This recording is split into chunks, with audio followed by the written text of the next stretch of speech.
It started with a baby's cry, not the usual soft, tired kind. This one was desperate, sharp, cutting through the hum of the engines like glass. I remember thinking, God, not this early in the flight. We'd just left Dallas, bound for Boston. Business class, mid-morning. I was on my way to close a deal that had taken 6 months to negotiate. My mind was already buried in numbers and deadlines, the kind of details that make you forget you're human. The crying didn't stop. I glanced over my laptop, irritated, and saw her, a young black woman, maybe late 20s, in set 14B. She was holding her baby close, trying to rock him quietly. Her eyes darted nervously toward the aisle every few seconds, apologizing to everyone without words. Across from her, an older white man in a navy suit sighed loudly. Some people shouldn't be flying with infants, he muttered, not quite under his breath. The flight attendant, tall and perfectly groomed, came over. Her smile was sharp. "Ma'am," she said to the woman, "you need to calm your baby down. You're disturbing the passengers in this section." The woman nodded quickly. "I'm trying, I'm so sorry. He's just scared." "Then maybe he's too young for air travel," the attendant said, still smiling. The man in the navy suit chuckled. "Exactly. Some people don't think ahead." I should have looked away, should have gone back to my spreadsheet, but something about the woman's face, the exhaustion, the quiet humiliation, pinned me there. The baby started crying harder. The mother whispered something, rocking faster, her eyes shining with tears she was fighting to hide. Then the attendant leaned closer. "Ma'am, if you can't control your child, I'll have to move you to the back of the plane." My stomach turned. The words weren't just about noise. They carried something heavier, older, uglier. "Please," the woman said softly. He's teething. I'll calm him down." But the attendant had already motioned for another crew member. "Let's relocate her," she said flatly. Before I knew what I was doing, I spoke. "You're not relocating anyone." Both of them turned toward me. The attendant's professional smile cracked. "Excuse me, sir?" I closed my laptop. "You're not moving her. It's a baby, not a security threat." The man in the navy suit scoffed. "We paid for peace and quiet." "Then maybe you should have stayed home," I said, louder than I meant to. The cabin went still. The attendant's voice tightened. "Sir, I'm just trying to maintain order." "No," I said. "You're maintaining comfort. For some people, at the expense of others." The baby hiccuped, falling quiet. The mother sat frozen, eyes wide with disbelief. The attendant hesitated, then mumbled, "I'll check with the captain." She turned and walked away. The man beside her muttered something under his breath, but didn't meet my eyes. I turned to the woman. "You're okay," I said softly. "You're not going anywhere." She swallowed hard. "Thank you," she whispered. People always think it's me, not him." She brushed the baby's hair gently. "But he's just a baby," I nodded. "Yeah, and you're just a mother trying to get home."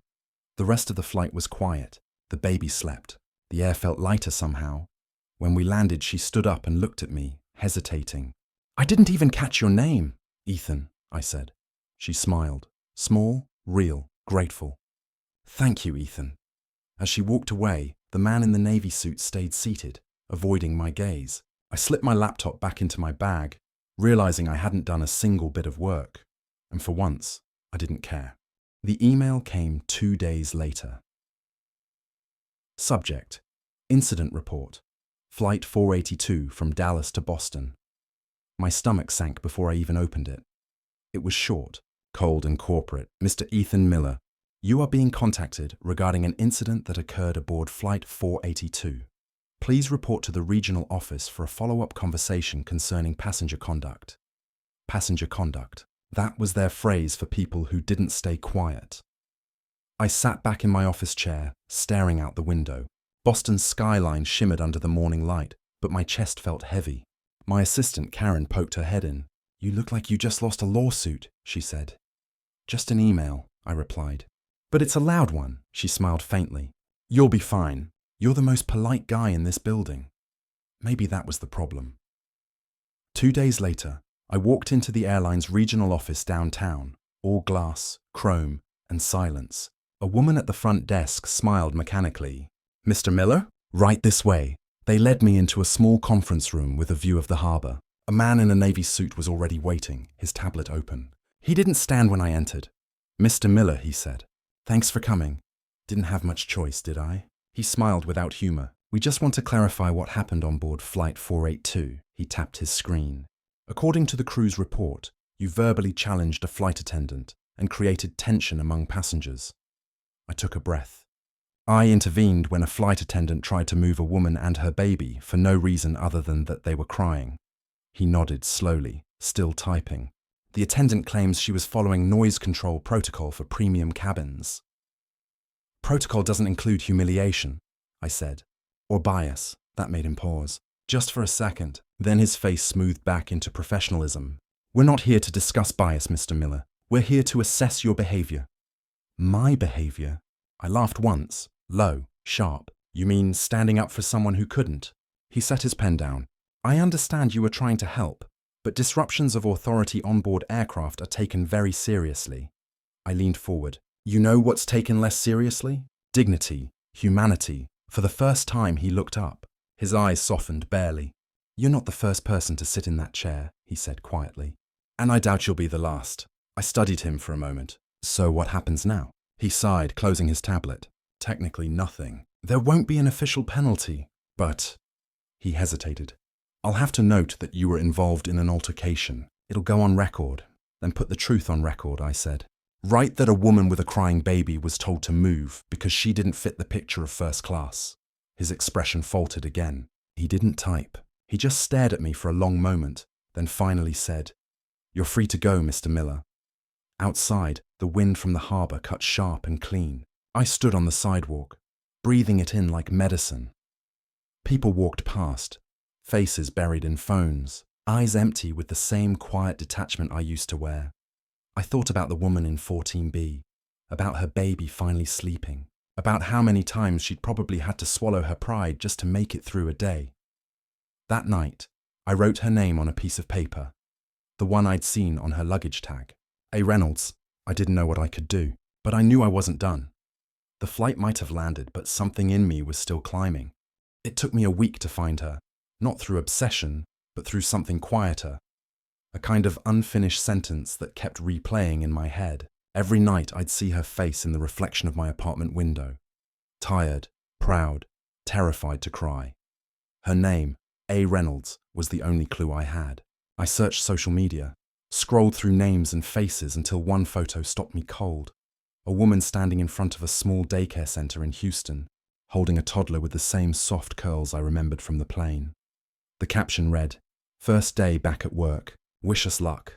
I stared at that post for a long time. Then I wrote. Subject. The flight from Dallas. Hi, Ms. Reynolds. You don't know me by name, but I was sitting a few rows ahead of you on Flight 482, the man who spoke up when the flight attendant tried to move you and your son. I'm writing because that moment has been sitting with me.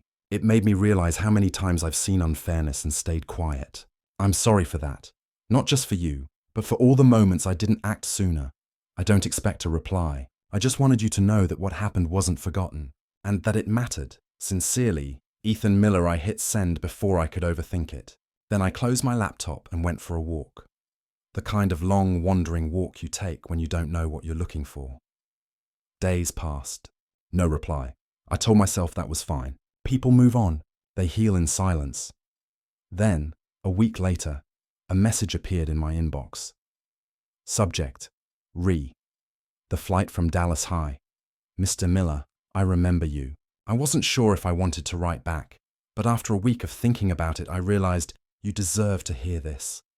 That wasn't my son's first flight. It was his third. The first 2 times people complained. They asked the crew to move me to the back. Once, a man told me, You people always bring the noise. I promised myself I'd never fly again, but my mother got sick, and I had to go. That's the only reason I was on that plane. When the flight attendant said she'd move us, I almost let her. I was so tired. Tired of apologizing for existing, but then you stood up, and I realized maybe my son needed to see someone stand for us, so he'd know the world wasn't entirely cruel. You didn't just stop a moment of humiliation. You stopped me from giving up. Thank you. Amira Reynolds. I read it 3 times before I could move. There it was. The quiet truth that no boardroom, no contract, no promotion had ever taught me. Decency doesn't need an audience. It only needs witnesses willing to act. That night, I printed her email and folded it neatly into my wallet, not as a keepsake, but as a reminder. The next morning, I booked another flight, Houston this time, not for business, just to visit that daycare she'd mentioned, maybe to say hello, maybe just to say, I remember. But mostly, to remind myself that sometimes the smallest acts of courage echo louder than the engines of any plane. Houston smelled like heat and hope, the kind of city where even the air feels heavier with stories. I hadn't told anyone why I was there. My co-workers thought I was on a consulting trip. My assistant just smiled and said, "You've been traveling a lot lately." But this flight wasn't about work. It was about finishing something that had started in the cramped aisle of Flight 482. The daycare center sat on a quiet street near 3rd Ward, a small brick building painted yellow, the kind of color you choose when you want children to feel safe. A banner above the door read, "Little Steps Learning." I stood outside for almost 10 minutes before I went in.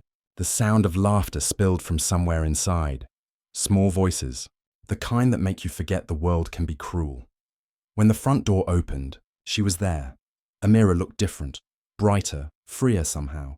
Her hair was tied up, her sleeves rolled to her elbows. There was a faint tiredness in her eyes, but it was the kind that came from working hard at something you love. She froze for a moment, then smiled.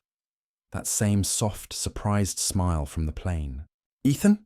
"Hi," I said, suddenly awkward. "I was in town. Thought I'd stop by." She laughed, shaking her head. "You flew all the way to Houston just to stop by?" "Maybe," I said. Maybe I needed to see if that email was real. She nodded slowly, her expression gentler now. It was real. Inside, the daycare smelled of crayons and apple juice. Children were painting at small tables, their giggles echoing through the room. One of them looked up, the little boy from the flight. His curls were longer now, his smile wider. "Amir," she called softly. "Remember Mr. Ethan?" He looked at me for a second, then his eyes widened. "The airplane man," I laughed. "That's me." He ran up, holding out a piece of paper covered in colourful scribbles. "I made a plane," he said proudly. I took it carefully, pretending to inspect every line. "It's perfect," I said. "Better than any I've ever flown on." Amira smiled quietly, watching us. "He still talks about that flight," she said, "but not because of what happened. He remembers you. Me? He says, 'The nice man who told the sky to be quiet.'" The words hit me harder than I expected. I looked at her, speechless. For a long moment, there was just the sound of the children laughing in the background, a soft, rhythmic reminder that life moves forward, even after its worst moments. Finally, I said, "You know, I thought I was helping you that day." Amira tilted her head. "You were?" "No," I said softly. "You helped me. You made me realize how small my world had become." She smiled, slow, steady, understanding. "Maybe that's what we're all supposed to do," she said. "Help each other see more of it." Amir tugged at my sleeve. "Mr. Ethan, do you want to help me draw clouds?" I knelt down beside him. "Yeah," I said.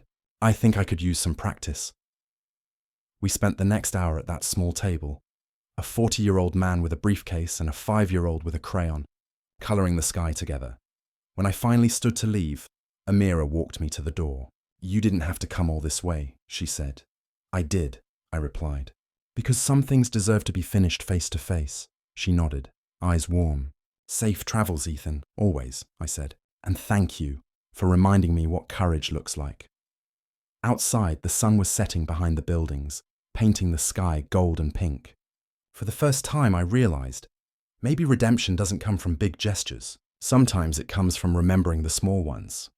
When my flight back to Boston took off, I looked out the window and thought about how quiet the sky could be when you finally stopped fighting it. The trip to Houston had changed something in me, not in a cinematic, overnight way, but like a slow shift in gravity, small, steady, permanent. Back at the office, the world was the same as I'd left it. Polished desks, expensive watches, and the kind of small talk that always circled money and ambition. But I wasn't the same man who had boarded Flight 482. It took less than a week to notice it again. The small moments of cruelty disguised as jokes. At Monday's meeting, one of the senior partners made a snide comment about a new intern from South Africa. "Guess we're really diversifying now, huh?" The room laughed. I didn't.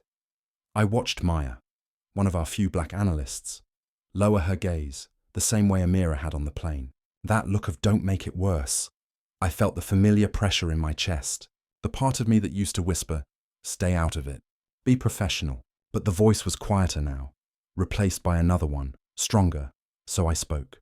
"That's not funny," I said. My tone wasn't loud, but it landed heavy in the room. The laughter stopped. The partner blinked.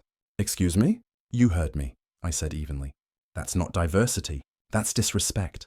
The silence stretched long enough to feel like turbulence, that sharp drop that makes your stomach tighten. Then Maya looked up, meeting my eyes. She didn't smile, but she didn't look away either. The partner mumbled something about just a joke, but nobody laughed this time. After the meeting, Maya caught me by the elevator. "You didn't have to do that," she said quietly. "I know," I replied. "But I think maybe I did," she smiled faintly. "They'll talk. Let them," I said. Maybe that's where change starts, with the talking. That night, I walked home through the city. It was snowing lightly, the kind of snow that dusts everything in silence. I passed a group of kids throwing snowballs in the park, laughing. Their voices echoed across the empty street. For a second, I thought of Amir, of his tiny voice saying, "The airplane man." And Amira's words, "You stopped me from giving up." I realized then that courage isn't a single moment. It's a muscle, one that weakens if you stop using it. When I got home, I sat by the window, watching the snow fall through the city lights. I opened my laptop and began writing, not an apology this time, but a proposal. Subject: Internal Culture and Equity Initiative. I wrote about empathy, about fairness, about how silence is complicity, and how leadership means more than profit margins. It wasn't perfect, it wasn't polished, but it was honest. Before I hit send, I caught my reflection in the glass. The same window where I'd watched my own indifference for years. And for the first time, I didn't see the man who stayed quiet. I saw someone still learning to stand. The email whooshed away into the night. Outside, a plane crossed the sky, its lights blinking faintly through the clouds. I smiled, because I knew, somewhere up there, someone else was sitting in seat 14B, facing their own storm. And maybe, just maybe, the world would be a little kinder this time. It's strange how life tests you twice, just to see if you really learned the lesson the first time. 3 months after Houston, I found myself on another flight, this time from Boston to Denver. A business trip again, though business had begun to mean something different these days. The airline was the same. The seat was almost the same. Row 14, a few numbers off from where it all started. I slipped off my jacket, ordered coffee, and opened my laptop. The cabin lights glowed soft gold against the grey morning outside. Everything felt calm, predictable, almost peaceful. Then it began. The small, familiar crack in the quiet. A flight attendant's voice, tense and clipped. "Sir, I'm going to have to ask you to lower your tone." I looked up. 3 rows ahead, a middle-aged Asian man sat rigidly, holding a small lunchbox in his lap. Across from him, a younger white passenger, restless, irritated, was shaking his head. "He's eating something that smells," the young man complained. "It's disgusting."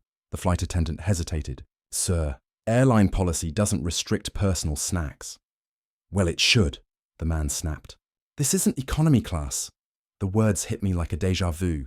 Sharp, familiar, ugly. The attendant shifted uncomfortably. "I can ask him to put it away if it's causing discomfort." The older man began to stammer an apology, his accent thick, but his tone gentle. "I'm sorry, ma'am. It's just rice and chicken. I didn't know." "You knew," the passenger said. "You people always do." Something inside me clenched. The same quiet that used to chain me down tried to return. The stay out of it voice. But this time, it didn't stand a chance. I stood up. "That's enough," I said. The cabin fell silent. The angry passenger turned toward me, eyes wide. "Excuse me?" "You heard me," I said, steady and calm. "You can't talk to someone like that. Not here. Not anywhere." "Mind your business," he said. "This is my business," I replied, because I've seen what happens when no one says anything. The attendant looked between us, uncertain. I gave her a small nod, not to challenge her, but to show she wasn't alone this time. To her credit, she straightened her shoulders and said, "Sir, if you continue to speak that way, I'll have to report you to the captain." The younger man grumbled something, sank into his seat and put on his headphones. The older man still looked shaken, clutching his lunchbox as if it were fragile glass. I walked down the aisle and crouched beside his seat.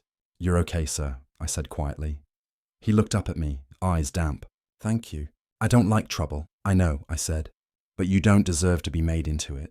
He nodded slowly. "Not many people speak like that anymore." "More should," I said. When I returned to my seat, the attendant passed by, meeting my eyes. "Thank you," she mouthed. I just nodded.